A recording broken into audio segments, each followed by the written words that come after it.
The pro-independence government in Catalonia seems more fragile than ever, and tensions paralyzed Parliament today. Hello, and welcome to Catalan News.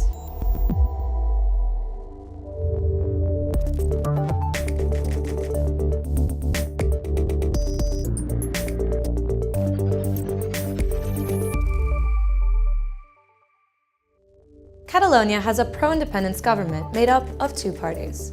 Junts per Catalunya, led by exiled Carles Puigdemont, and Esquerra, whose president Oriol Junqueras is behind bars.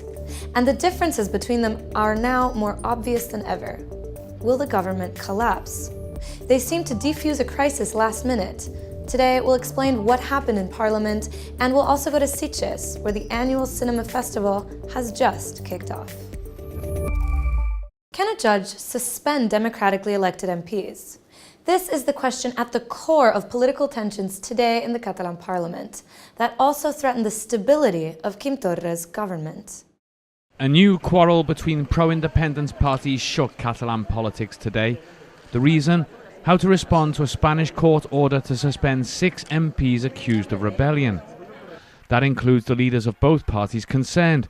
On the one hand, Carles Puigdemont, the former president exiled in Belgium, and on the other, former Vice President Oriol Junqueras, who's been in pre-trial jail for almost a year.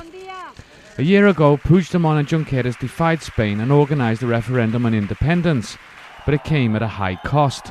The government was sacked, and officials who made the vote possible are now facing prison sentences of up to 30 years. The pro-independence party subsequently won an election, but since then, the approach of Junqueras and Puigdemont's parties has been significantly different. Where Junqueras wants to cool tensions with Spain, Puigdemont wants to push further. On Tuesday, Parliament passed a motion rejecting the suspension of the MPs, but at the same time opening the door for them to designate a substitute. Yet only Junqueras' party did that.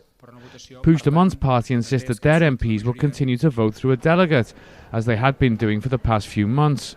They say the plenary voted against their suspension, and they consider their political rights as elected representatives to be untouchable.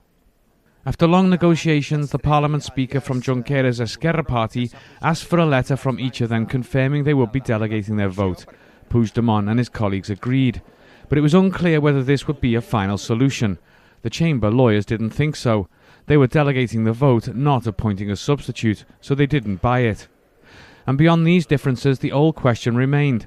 Are any of the suspended MPs really suspended, as the court ordered? Both pro-independence parties say they aren't.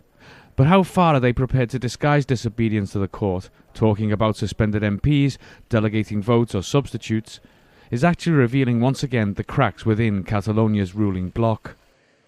Pensem que l'estabilitat del govern està garantida perquè hi ha un esforç per superar aquesta situació d'excepcionalitat i d'anormalitat.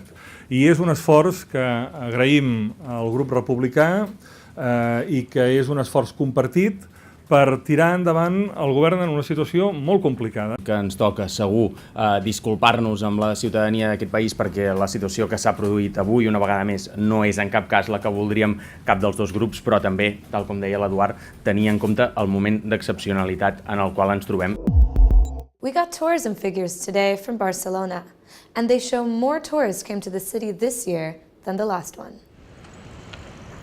More visitors stayed in hotels, 2.2 million, almost a 5% increase since 2017. Considering also tourists staying in apartments or hostels, the figure of visitors for the summer makes it to 4.6 million, almost a third of visitors for the whole year. The majority of tourists are foreigners, 8 out of 10. And guess what they like to go see? Gaudi buildings such as the Parguel are a must. And soon, if they go there, they'll find tickets a bit more expensive because there's now a shuttle bus to visit it, open in the summer. It's October, and that means it's time for horror films and for the Sitges Cinema Festival.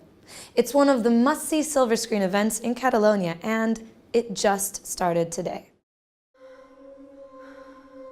A young ballerina arrives to a German dance school, only to find it guards a sinister secret. This is the plot to Suspiria, opening today the big annual event for horror and fantasy lovers alike, the Sitges International Fantastic Film Festival. If the name Suspiria sounds familiar, it's because it's anything but new. it's a reimagining of Dario Argento's 1977 cult classic. This time by Luca Guadagnino, and including none other than names like Tilda Swinton. Swinton herself will be awarded by the Sitges Film Festival, along with other recipients, director Peter Weir, Nicolas Cage and Ed Harris. Other big names that the event is bringing include Pam Grier, Ron Perlman, Tracy Lords and Helga Linné. And it's not just people who will be paid tribute to. This year marks the 50th birthday of Stanley Kubrick's iconic 2001, A Space Odyssey, after which the Film Fest poster was designed. For the occasion, the filmmaker's daughter will take to the stage. Running until Sunday, October 14th, it takes place at the seaside town just south of Barcelona, providing a full schedule of flicks, a perfect way to start off the spookiest month of the year.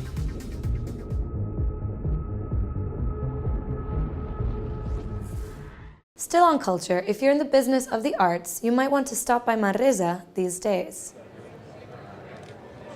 The Mediterranean Performing Arts Fair is going on, with a focus on popular culture and also its links to more contemporary music.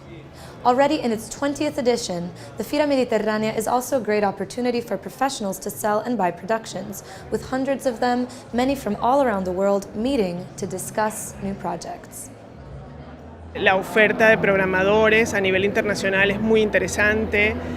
Yo creo que todos los componentes que tiene que tener una feria realmente para ser atractiva, la Fira lo tiene. And with this, we finish today's show. We leave you with some more arts, though. Take a look at this dance number, for which the performer has a very special backdrop: 100-year-old trees.